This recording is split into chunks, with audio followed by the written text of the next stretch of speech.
옛날 옛적 어느 깊은 산골짜기에는 박씨라 불리는 한 과부 노모가 살고 있었습니다. 남편을 일찍 여의고 홀로 남겨진 그녀에게 남은 것은 오직 올망졸망한 세 아들뿐이었지요. 끼니를 걱정해야 할 만큼 가난한 처지였으나 노모는 자식들 입에 들어가는 밥물 한 방울도 아까워하지 않았습니다. 어머니의 손은 사계절 내내 마를 날이 없었습니다. 겨울이면 꽁꽁 언냇가로 나가 남의 집 빨랫감을 산더미처럼 쌓아놓고 방망이질을 했습니다.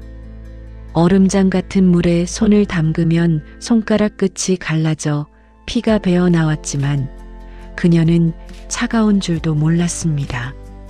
그저 이 빨래를 다 마치면 아들놈들 서책 한 권 더 사줄 수 있다는 생각뿐이었으니까요. 밤이 깊어지면 마을의 모든 불이 꺼졌지만 박씨 노모의 집 호롱불만은 꺼질 줄 몰랐습니다. 눈이 침침해 바늘기가 보이지 않을 때면 입술을 깨물어가며 삭바느질을 이어갔습니다. 첫째 갑수는 총명하니 글 공부를 시키고 둘째 을수는 영특하니 장사를 가르치고 셋째 병수는 씩씩하니 무술이라도 익히게 해주리라. 노모는 자신을 위한 옷 한 벌 사입지 않았습니다. 시장에서 생선 대가리 하나를 얻어오면 살점은 아들들 밥 위에 얹어주고 본인은 그 뼈를 우린 국물만 마셨습니다. 아들들이 어머니는 왜 안 드세요? 하고 물으면 그녀는 항상 인자하게 웃으며 답했지요. 나는 아까 배불리 먹었으니 너희들이나 많이 먹거라. 너희가 잘 먹는 것만 봐도 내 배가 부르단다. 그것이 거짓말인 줄도 모르고 아들들은 그저 신이나 밥그릇을 비웠습니다. 세월은 유수와 같아 아들들은 어머니의 헌신 덕에 모두 장성했습니다. 첫째는 과거에 급제하여 먼 고을의 관직을 얻었고 둘째는 한양에서 큰 상단을 꾸려 거부가 되었으며 셋째 또한 한량처럼 지내면서도 형들의 덕에 남부럽지 않게 살게 되었습니다. 하지만 아들들이 출세의 가도를 달릴수록 노모의 허리는 굽어갔고 눈은 침침해져 갔으며 젊은 날 얻은 골병은 뼛속까지 파고들었습니다. 아들들이 번듯한 집을 짓고 대처로 나간 뒤 마을 사람들은 박씨 노모가 이제 평생 고생한 보람을 보며 호강할 줄 알았습니다. 그러나 현실은 냉혹했습니다. 출세한 아들들에게 눈먼 어머니, 냄새나는 늙은 어머니는 더 이상 자랑이 아닌 부끄러움이었습니다. 어머니, 저희 집은 손님이 많아 모시기가 어렵습니다. 어머니, 도시는 공기가 나빠 노인네가 살기 좋지 않아요. 아들들은 제각각 핑계를 대며 노모를 마을 끝자락, 바람도 쉬어가는 낡은 오두막에 홀로 남겨두었습니다. 노모는 괜찮다고 했습니다. 아들들이 잘 살고 있다는 소식만 들으면 그것으로 족하다며 스스로를 위로했습니다. 명절이 되어도 아들들은 돈 몇 푼을 인편에 보낼 뿐 직접 찾아오는 법이 없었습니다. 노모는 혹여나 아들들이 올까 싶어 고개를 빼고 마을 입구를 바라보는 것이 일상이 되었습니다. 찬 바람이 불면 다리가 쑤시고 비가 오면 가슴이 답답해 숨을 쉬기 힘들었지만 그녀는 누구에게도 짐이 되지 않으려 했습니다. 그러던 어느 추운 겨울날이었습니다. 노모는 아픈 몸을 이끌고 장터에 나갔습니다. 아들들이 좋아하는 나무를 말려보내줄 생각이었지요. 하지만 돌아오는 길에 눈길에 미끄러져 쓰러지고 말았습니다. 지나가던 동네 사람이 그녀를 발견해 방에 눕혀주었지만 노모의 기력은 이미 다한 뒤였습니다. 차가운 방 바닥에는 연기조차 나지 않았습니다. 땔감을 살 돈이 없었던 것이 아니라 아들들이 보내준 돈을 한 푼도 쓰지 않고 괴짝에 고이 모셔두었기 때문입니다. 노모는 가쁜 숨을 몰아쉬며 마지막으로 아들들의 이름을 하나하나 불렀습니다. 갑수야, 을수야, 막내야.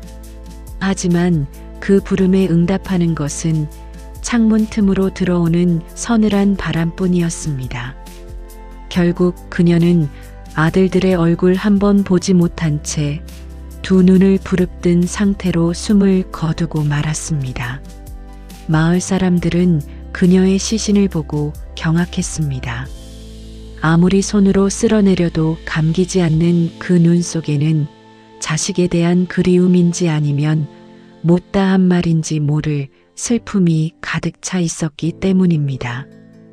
노모가 숨을 거둔 지 사흘째 되는 날, 비보를 들은 세 아들이 드디어 고향 땅을 밟았습니다. 그러나 그들의 행색은 상주의 그것과는 거리가 멀었습니다. 첫째 갑수는 비단 도포 자락을 휘날리며 관청의 바쁜 일을 핑계 삼아 짜증 섞인 한숨을 내뱉었고, 둘째 을수는 장부책을 뒤적이느라 어머니의 얼굴조차 제대로 보지 않았습니다. 셋째 병수는 그저 이 따분한 장례가 언제 끝나나 싶어 연신 하품만 해댔지요. 그들이 방 안으로 들어섰을 때 마을 사람들은 일제히 숨을 죽였습니다. 퀭하게 파인 눈을 부릅뜬 채 자식들을 뚫어지게 쳐다보는 듯한 노모의 모습 때문이었습니다. 첫째가 떨리는 손으로 노모의 눈꺼풀을 쓸어내렸습니다. 어머니, 이제 그만 편히 가십시오. 하지만 손을 떼는 순간 노모의 눈은 다시 스르르 떠졌습니다. 둘째가 해봐도 셋째가 윽박지르듯 눌러봐도 마찬가지였습니다. 마치 내 할 말이 아직 남았다고 소리치는 듯한 그 서늘한 눈빛 앞에 아들들은 뒷덜미가 서늘해졌습니다. 그러나 슬픔도 잠시, 아들들의 관심은 엉뚱한 곳으로 튀었습니다. 어머니가 평생 모은 쌈짓돈이 어디 있을 텐데. 둘째 을수가 입을 열자 첫째와 셋째의 눈이 번뜩였습니다. 그들은 어머니의 시신이 옆에 있음에도 불구하고 집안 구석구석을 뒤지기 시작했습니다. 낡은 벽지를 뜯어내고 부엌 밑바닥을 파헤치며 어머니가 아껴 쓰던 무쇠솥까지 뒤집었습니다.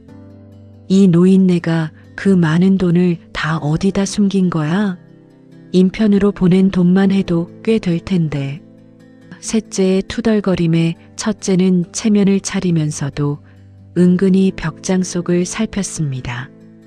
어머니가 돌아가신 슬픔보다 남겨진 유산이 없다는 사실에 그들은 분노했습니다. 자식들을 위해 평생을 바친 어머니의 육신은 차가운 방 한구석에서 여전히 눈을 뜨고 그 광경을 지켜보고 있었습니다. 그 모습은 마치 자식들의 추악한 본성을 끝까지 확인하려는 듯하여 보는 이들의 가슴을 먹먹하게 만들었습니다. 드디어 발인 날이 되었습니다. 아들들은 동네 사람들의 눈총이 두려워 겉으로는 화려한 상여를 준비했습니다. 어머니를 잘 모시는 척이라도 해야 내 체면이 서지 않겠나? 첫째의 말에 상여꾼들이 어깨에 힘을 주고 소리를 높였습니다.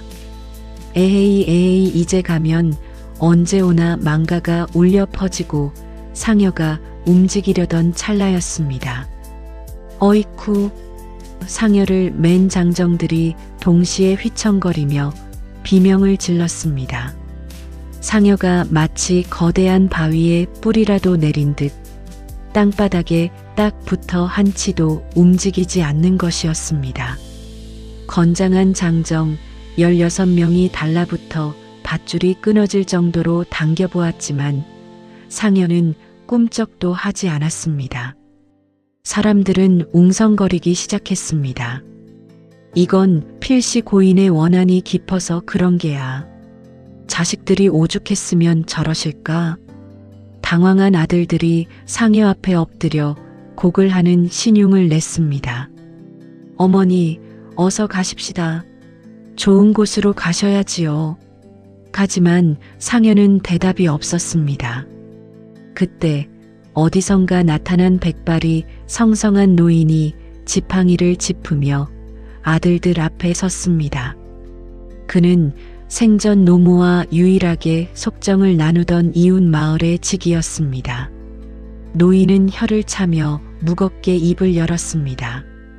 자네들이 지금 무엇을 하고 있는지 아는가? 어머니의 육신은 여기 있지만 그분의 넋은 여전히 저 낡은 오두막 뒤안에 머물러 계시네. 그 괴짝? 자네들이 발로 차버렸던 그 낡은 나무 괴짝을 가져오지 않으면 상여는 이 자리를 한 발자국도 벗어나지 못할 것이야. 아들들은 코웃음을 쳤습니다. 그까짓 빈 괴짝에 무엇이 있다고 그러십니까? 그러나 해가 뉘엿뉘엿 저물어가고 상여가 조금도 움직일 기미가 보이지 않자 첫째 갑수는 불길한 예감에 휩싸였습니다. 결국 그는 동생들을 데리고 어머니가 홀로 지내던 오두막으로 향했습니다. 노인이 말한 그 비밀을 확인하기 위해서였습니다. 아들들이 다시 돌아온 오두막은 그새 더 쓸쓸해 보였습니다. 주인 잃은 집에는 찬바람만 윙윙 돌았지요. 노인이 말한 대로 뒤안 구석, 집더미 아래 숨겨져 있던 낡은 괴짝 하나를 찾아냈습니다. 괴짝은 세월의 때가 묻어 시커멓게 변해 있었고 투박한 무쇠 자물쇠가 굳게 잠겨 있었습니다. 이거 보게, 분명히 여기에 대단한 게 들어있을 거야. 둘째 을수가 탐욕스러운 눈빛으로 침을 삼키며 정으로 자물쇠를 내리쳤습니다. 챙그랑 소리와 함께 자물쇠가 떨어져 나갔고 새 아들은 숨을 죽인 채 괴짝 뚜껑을 힘껏 젖혔습니다. 금괴나 은덩이가 쏟아질 것을 기대하며 눈을 부릅뜬 채 말이지요. 하지만 괴짝 안에서 나온 것은 번쩍이는 금은 보화가 아니었습니다. 그 안에는 때 묻고 해진 천꾸러미 3개와 낡은 서책 1권, 그리고 작은 종이 봉투들이 가득 차 있었습니다. 실망한 셋째가 꾸러미 하나를 획 낚아채 풀었습니다. 그 안에는 무엇이 들어 있었을까요? 그것은 놀랍게도 셋째 병수가 어릴 적 처음으로 신었던 코끝이 다 떨어진 집신 한 켤레와 그가 장난치다 부러뜨린 나무 칼이었습니다. 다른 꾸러미도 마찬가지였습니다. 첫째 갑수가 과거 공부를 하던 시절 쓰다 남은 몽당분 묶음, 둘째 을수가 장사를 배우겠다며 처음으로 떼어왔던 낡은 주판알들, 노모는 아들들이 쓸모없다며 내버린 쓰레기 같은 물건들을 평생 보물처럼 괴짝에 담아 간직해온 것입니다. 아들들은 멍하니 그 물건들을 바라보았습니다. 하지만 그것이 전부가 아니었습니다. 꾸러미 밑바닥에는 먼지 묻은 전대들이 있었고 그 안에는 10전, 100전짜리 동전들이 수북하게 쌓여 있었습니다. 아들들이 인편에 보냈던 돈, 그녀가 삭바느질로 1푼, 2푼 모은 돈이 단 1푼도 쓰이지 않은 채 고스란히 남아 있었던 것입니다. 돈꾸러미 사이에서 발견된 종이 뭉치에는 삐뚤삐뚤한 글씨들이 적혀 있었습니다. 눈이 어두워진 노모가 밤마다 바늘 끝에 피를 묻혀가며 혹은 먹물을 찍어 간신히 적어 내려간 편지였습니다. 첫째에게 쓴 편지에는 이렇게 적혀 있었습니다. 큰아기야, 내가 관직에 있다 보니 청렴해야 할 터인데 혹여 돈이 부족해 검은 돈에 손을 댈까 싶어 이 어미가 한 푼 두 푼 모아두었다.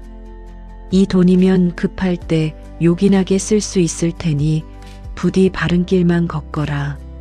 둘째에게는 장사하는 놈이 미천이 떨어지면 기가 죽는 법이다. 장사가 안 될 때 이 어미가 모은 돈으로 다시 일어서거라는 당부가 막내에게는 허랑방탕하게 살지 말고 나중에 장가갈 미천으로 쓰거라는 애끓는 사랑이 담겨 있었습니다. 그제야 아들들은 깨달았습니다. 어머니는 돈이 없어서 참 방에서 떨었던 것이 아니었습니다. 아들들이 혹여 세상 풍파에 휩쓸려 쓰러질까봐 본인은 굶고 얼어 죽어가면서도 자식들의 비상금을 지키고 있었던 것입니다. 당신의 몸뚱이는 병들어 문드러져도 자식들의 앞날의 작은 디딤돌이라도 되어주고 싶었던 그 지독하고도 눈물겨운 사랑. 어머니, 아이고 어머니. 가장 먼저 무너진 것은 첫째 갑수였습니다. 그는 어머니의 낡은 몽당붓을 가슴에 품고 땅을 치며 통곡했습니다. 둘째와 셋째도 어머니의 편지를 붙잡고 피눈물을 쏟아냈습니다. 자신들은 어머니를 짐으로 여겨 외딴 곳에 버렸는데 어머니는 죽는 순간까지 자식들이 버릴까봐 두려워한 것이 아니라 자식들이 힘들까봐 두려워하고 계셨던 것입니다. 노모가 죽어서도 눈을 감지 못했던 것은 이 낡은 괴짝을 자식들에게 전해주지 못했다는 걱정 때문이었습니다. 자식들이 이 돈과 사랑을 찾아가지 못할까봐 차마 눈을 감고 저승으로 떠날 수가 없었던 것이지요. 아들들은 신발이 벗겨지는 줄도 모르고 달렸습니다. 그들이 낡은 괴짝과 어머니의 피눈물이 섞인 편지를 상여 앞에 내려놓자 마을 사람들은 술렁이기 시작했습니다. 첫째 갑수가 상여 끝동을 붙잡고 목 놓아 울부짖었습니다. 어머니, 소자가 죽을 죄를 지었습니다. 이 어미의 마음도 모르는 짐승만도 못한 놈을 용서하십시오. 둘째와 셋째도 흙바닥에 머리를 찌으며 오열했습니다. 어머니, 저희가 잘못했습니다. 이 돈 안 쓰겠습니다. 평생 어머니 뜻 받들어 바르게 살겠습니다. 그들의 진심 어린 통곡이 산천을 울리던 그때였습니다. 기이한 일이 벌어졌습니다. 구름에 가려져 있던 햇살이 갑자기 상여 위로 쏟아져 내리더니 마치 부드러운 손길이 스치듯 따스한 바람이 한 차례 휘몰아쳤습니다. 상여를 지키고 있던 이들이 조심스레 관의 틈새를 살피자 놀랍게도 그토록 단단히 부릅뜨고 있던 노모의 눈이 비단결처럼 부드럽게 감겨 있었습니다. 마치 자식들의 참회를 다 들었다는 듯 이제는 마음 놓고 떠날 수 있다는 듯 평온한 미소까지 머금은 채였습니다. 어머나 세상에, 상여가 들린다. 누군가의 외침에 상여꾼들이 다시 어깨를 맞대고 힘을 주었습니다. 아까까지만 해도 집채만 한 바위처럼 꿈쩍도 않던 상여가 이번에는 마치 솜털이라도 된 듯 가볍게 쑥 들려 올라가는 것이 아니겠습니까? 장정들은 놀라 서로의 얼굴을 바라보았습니다. 어머니는 자식들의 죄책감을 당신의 등에 모두 짊어지고 가시려는 듯 그렇게 가볍게 길을 터주셨습니다. 상여가 장지로 향하는 길목에는 마을 사람들이 모두 나와 길게 줄을 섰습니다. 아들들은 화려한 비단 도포 대신 거친 삼배옷을 여미고 어머니의 낡은 괴짝을 소중히 안아들었습니다. 그들은 이제야 비로소 깨달았습니다. 어머니가 남긴 것은 괴짝 속의 동전 몇 푼이 아니라 당신의 온 삶을 다 바쳐 지켜낸 사랑 그 자체였다는 것을요. 상여 소리는 더 이상 구슬프지 않았습니다. 그것은 자식들을 용서하고 떠나는 한 어머니의 숭고한 마침표와도 같았습니다. 어머니를 양지 바른 곳에 모신 뒤 새 아들의 삶은 완전히 달라졌습니다. 첫째 갑수는 관직에서 물러나 가난한 백성들을 돌보는 서당을 열었고, 둘째 을수는 어머니의 돈을 미천 삼아 굶주린 이들을 위한 구휼미를 내놓았습니다. 철없던 셋째 병수는 누구보다 성실한 농군이 되어 땀 흘려 일하는 법을 배웠지요. 그들은 명절마다 어머니의 무덤가를 찾아 괴짝 속에 담겨있던 그 낡은 집신과 몽당붓을 꺼내보며 그날의 결심을 되새겼습니다. 마을 사람들은 말합니다. 박씨 노모의 오두막 뒤안에는 지금도 가끔씩 따뜻한 불빛이 감돈다고 말이지요. 어머니는 비록 세상을 떠났지만 그녀가 남긴 지독한 사랑은 자식들의 가슴 속에서 지지 않는 꽃으로 피어났습니다. 자식들이 길을 잃을 때면 어머니가 밤마다 켜두었던 그 작은 호롱불이 다시금 그들의 마음을 밝혀주는 것이겠지요. 여러분은 기억하십니까? 우리 부모님의 손마디가 왜 그리도 굵어졌는지, 그분들의 눈가에 왜 그리도 깊은 주름이 패였는지를 말입니다. 부모의 사랑은 거창한 말에 있지 않습니다. 자식이 내다버린 낡은 물건조차 보물처럼 품에 안고 자식의 앞날에 작은 디딤돌이 되어주려 했던 그 간절한 마음 속에 있습니다. 지금 이 순간에도 어딘가에서 부모님은 여러분을 위해 남몰래 기도를 올리고 계실지도 모릅니다. 죽어서도 눈을 감지 못했던 그 어머니의 마음이 오늘을 사는 우리에게 묻습니다. 너희는 지금 사랑하고 있느냐고 말이지요. 깊어가는 밤, 고요한 달빛 아래서 부모님의 거친 손을 한 번쯤 떠올려 보시길 바랍니다. 오늘 준비한 이야기는 여기까지입니다.